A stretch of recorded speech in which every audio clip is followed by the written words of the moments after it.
안녕하세요. 뷰티비 영주입니다. 얼마 전 서울 월간 아파트 매매가가 1년 2개월 만에 상승으로 돌아섰다고 하는데요.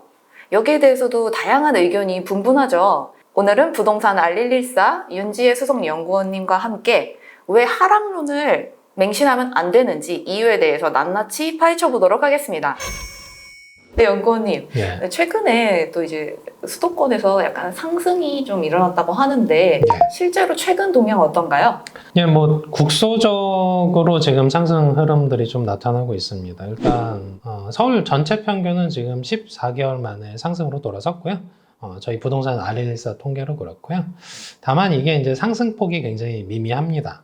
그러니까 0.01% 정도 올랐는데, 그러면 이렇게 오르는 과정에서 과연 누가 이 상승을 이끌었냐? 이게 중요한 포인트인데, 강남 3구 쪽이 상승폭이 큽니다.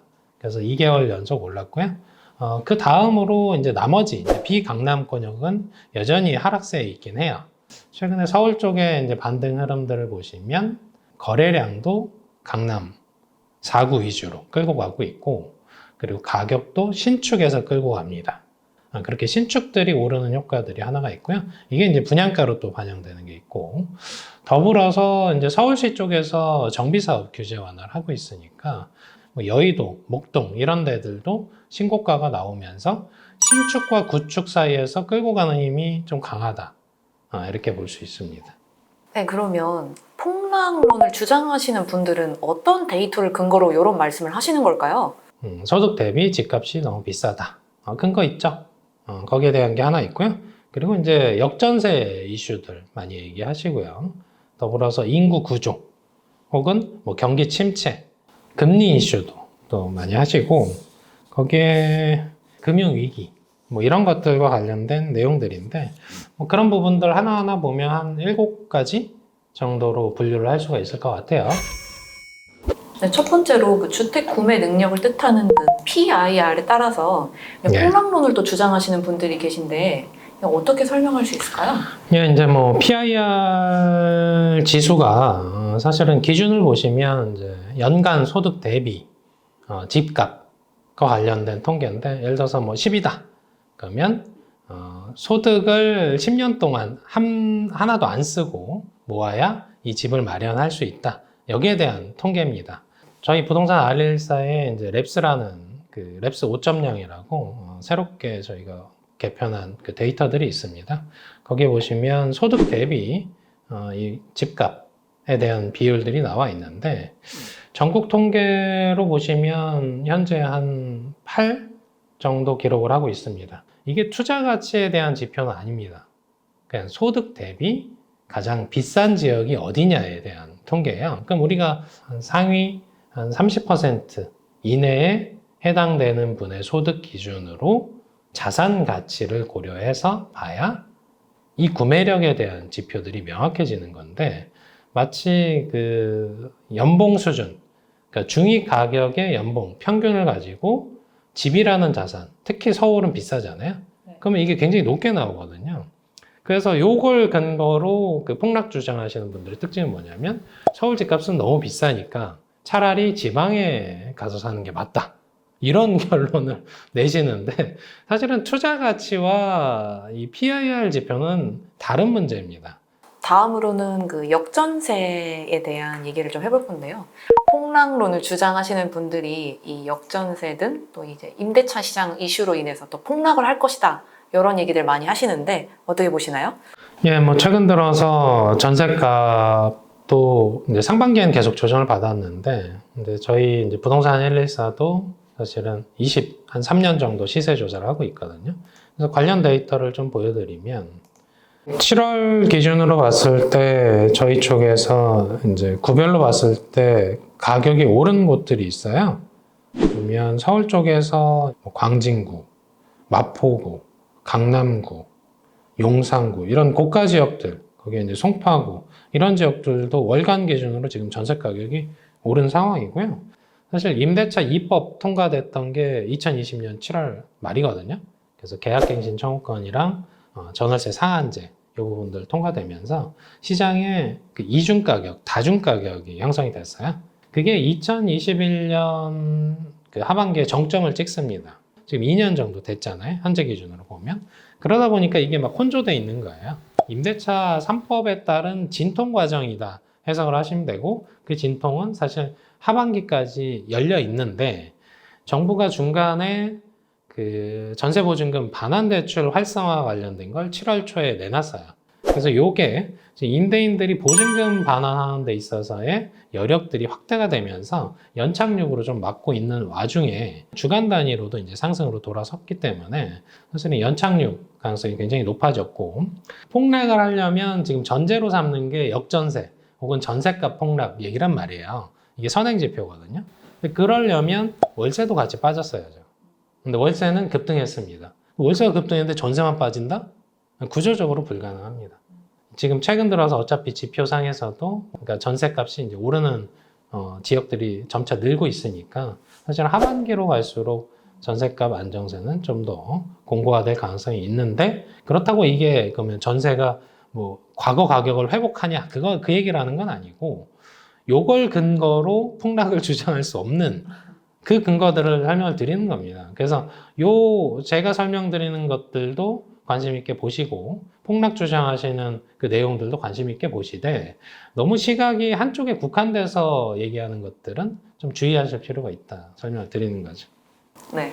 또 집값 하락 원인으로 절대 빠지지 않는 게 또 인구 감소인데요. 맞아요. 네, 그 지방 소멸 뭐 이런 얘기도 나오고 있는데 사실 지방과 수도권은 좀 다르지 않을까요? 예, 그래서 이것도 이제 저희 랩스 5.0 데이터 통해서 보시면 인구 데이터가 있거든요. 그러면 서울 인구가 언제부터 빠지고 있었을까요? 한 9년 됩니다. 사실은 이 서울을 기준으로 했을 때 인구 계속 빠졌거든요. 예, 거의 10년 가까이 빠지고 있잖아요. 가격은 폭등했네요. 다만 이제 우리가 주거용에 대한 것들을 얘기할 때는 총 인구수로 보는 게 아니고 가구수로 봅니다. 그렇죠? 그래서 1, 2인 가구가 폭증하면서 가구수가 계속 분화되거든요. 그래서 우리 이 데이터상에서 보시면 총 인구는 2014년 기점으로 마이너스로 해서 쭉쭉 감소하는 것들 패턴 보실 수 있고요. 반면에 이제 세대수 기준, 이른바 이제 가구수 기준으로 보면 이건 반대로 우상향하는 형태들을 보실 수가 있습니다. 이 형태가 수도권에서 전반적으로 그래요. 특히 경기도권은 총인구도 늘어나고 가구수도 늘어납니다. 그러니까 폭락을 주장하기 위한 인구 담론은 사실 의미가 없다는 거예요. 특히 수도권에서. 지방은 의미가 있습니다. 지방에서는 총인구도 줄고 가구수도 줄고 인구 유출도 일어나고 하니까 그 지방 쪽에서는 도심권역 외에는 조금 인구 쪽에서의 문제점들이 있으니까 수요가 줄어들면서 뭐 가격이 줄고, 특히나 이제 사실은 주택 공급량도 사실 지방 지역들은 주택 보급률로 보면 한 110% 초과하는 데가 꽤 있습니다. 그러니까 양적인 부분도 충족이 된 지역이니까 지방에서는 인구 얘기로 뭔가 주택 얘기를 하면 나름 합리적입니다만, 수도권에서 인구 얘기로 집값이 빠질 거야 라고 하면 그건 나중 훨씬 먼 얘기니까 마치 당장 눈앞에 있는 것처럼 얘기하는 것 자체가 편협하다라고 설명을 드립니다. 이번 그 하락장에는 사실 금리가 큰 변수이기는 했었는데 항상 이 금리가 오른다고 해서 집값이 좀 떨어지지는 않았잖아요. 예. 어떻게 보시나요? 특정 구간에서 우리가 이제 금리를 볼 때 과거에는 금리 인상기에 집값이 빠지지 않았습니다. 그래서 왜 그런가 하면 금리를 올릴 때는 보통 경제 상황이 좋아서였거든요. 그럼 그때 또 왜 안 빠졌냐면 천천히 올렸어요. 근데 이제 작년의 상황을 보시면 급격하게 올리죠. 그러다 보니까 수요자가 의사결정을 뒤로 미루는 겁니다. 왜? 불확실성이 크잖아요. 근데 지금 상황, 연 3.5% 수준에서 지금 고정돼 있잖아요. 상단이 어느 정도 확정돼 있잖아요. 불확실성이 거쳤잖아요. 지금 시점은 금리는 상수다라고 설명을 드립니다. 왜 그러냐면 그냥 적응해야 돼요. 이 정도 금리 수준에. 그래서 금리만을 가지고 시장에 대해서 상승 하락을 얘기하는 것들은 사실은 그냥 핵심 변수가 돼 있긴 하나 상수기 때문에 이 외에 다른 변수들을 같이 고려해서 의사결정을 해야 된다는 거죠.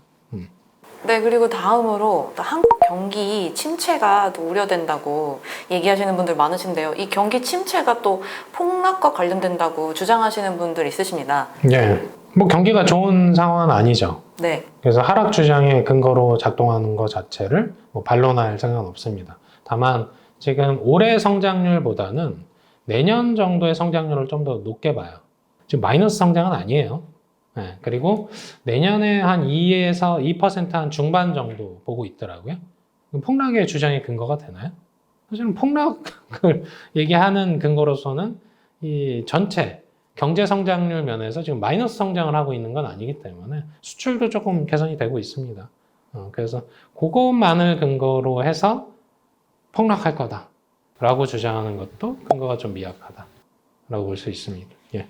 네, 또 이 경기 침체가 또 이제 사람들의 그 불안 심리를 또 조장하는데 또 한몫하는데 예. 불안 심리도 그 부동산 시장에 또 영향을 또 많이 미칠까요? 폭락을 주장하시는 그 분들의 특징은 금융위기 때의 근거들을 끌고 와요. 금융위기가 올 거란 전제가 서면 폭락이 맞죠. 근데 금융위기가 안 오면 폭락이 아니겠죠?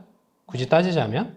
근데 금융위기에 대한 전망을 부동산 쪽에 계신 분이 한다? 근거가 미약하죠. 그래서 어설픈 지식으로 경제 전체, 거시경제 흐름에 금융위기가 올 거다라고 하는 건 굉장히 무책임한 얘기고요. 네. 그 근거로서 경제학자들의 그 주종을 이루시는 절대 다수가 금융위기를 얘기하고 있냐를 봐야 되는 거죠. 저는 이제 물어보고 다니거든요. 경제학자분들 만나면. 금융위기로 안 봅니다. 우리가 지금 미국 경제는 굉장히 좋잖아요. 심지어 국내도 실업률 자체는 굉장히 낮아져 있습니다. 근데 금융위기의 특징을 보시면 기업들 도산하죠. 실업률 지표 올라가죠. 경제 성장률 마이너스로 반전하죠. 근데 그런 지표들이 미국에서 지금 보이나요? 안 보이잖아요. 중국에선 보이죠. 그 중국발 위기 얘기가 있는데 그조차도 경제학자분들 그 내용들을 보시면 충분히 감내 가능할 거다 의견이 주종입니다. 그래서 그걸 근거로 했을 때 요걸 근거 안 하고 본인의 뇌피셜에 의해서 금융위기를 얘기할 거면 싹 다 경제학자들 의견을 싹 다 무시하고 얘기하는 거예요. 네, 근거가 미약한 거죠. 네. 네, 폭락론자들은 공급이 또 충분하다고 말씀들을 하시는데 이게 맞는 걸까요? 일단 그 시장에서 공급이 충분하다 얘기하려면 근거가 있어야 되잖아요. 보통 크게 한 세 가지 정도 볼 수 있습니다. 일단 주택 보급률. 이건 이제 국내에서만 써요.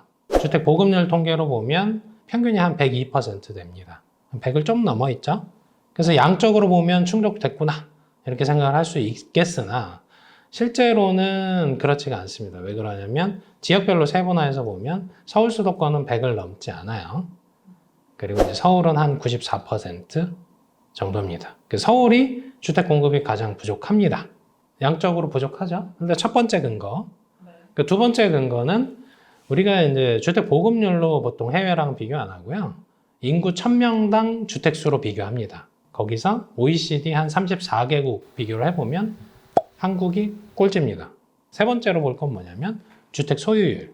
그래서 주택 소유율을 보시면 한 56% 기록을 하고 있습니다. 이것도 거의 OECD 꼴찌예요. OECD 평균이 한 60% 중반 이상이거든요. 그럼 10%포인트를 끌어올려야 되잖아요. 전체 가구 수가 2천만 가구 정도 됩니다. 그럼 10%포인트 끌어올리려면 최소한 200만 채 이상 추가 공급이 있어야 되는 거예요. 그래서 현 정부에서 270만 호 공급 계획 세웠잖아요. 네. 그래서 이 270만 호 공급 계획이 적절하게 이루어지면 이제 공급 문제가 좀 줄겠죠. 단 적절하게 이루어지질 못하고 있습니다.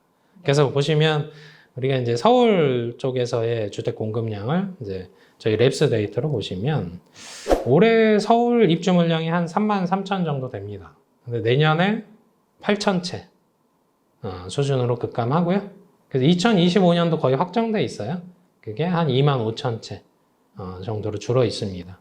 근데 마찬가지로 주택 소유율로 보나 인구 1000인당 주택수로 보나 주택 보급률로 보나 서울이 가장 부족하죠. 그러니까 앞으로 10년 동안 매년 한 3만 채에서 4만 채 정도 공급해서 해야 그 10년 정도가 지나야 서울 쪽의 공급량이 어느 정도 충족됐다 할 수 있는 시장입니다. 그래서 그렇게 봐도 주택 공급은 충분하지 않고요. 거기에 더불어서 시공사들이 최근에 이제 공사비가 너무 급등하다 보니까 사실은 이 공사비를 맞추기가 힘들어서 수주를 안 하고 있죠. 그럼 뭐 앞으로 2, 3년 뒤에 벌어질 일들이 뻔히 보이잖아요. 근데 공급은 충분하다? 예, 뭐 더 이상 얘기하지 않겠습니다. 예. 네, 지금까지 부동산 알릴사 수석연구원님과 함께 왜 폭락론만 믿으면 위험한지에 대해서 얘기를 해봤는데요. 폭락론에 대한 여러분의 생각은 어떠신지 댓글로 많이 달아주시고요. 오늘 영상도 좋으셨다면 구독, 좋아요, 알림 설정까지 부탁드립니다.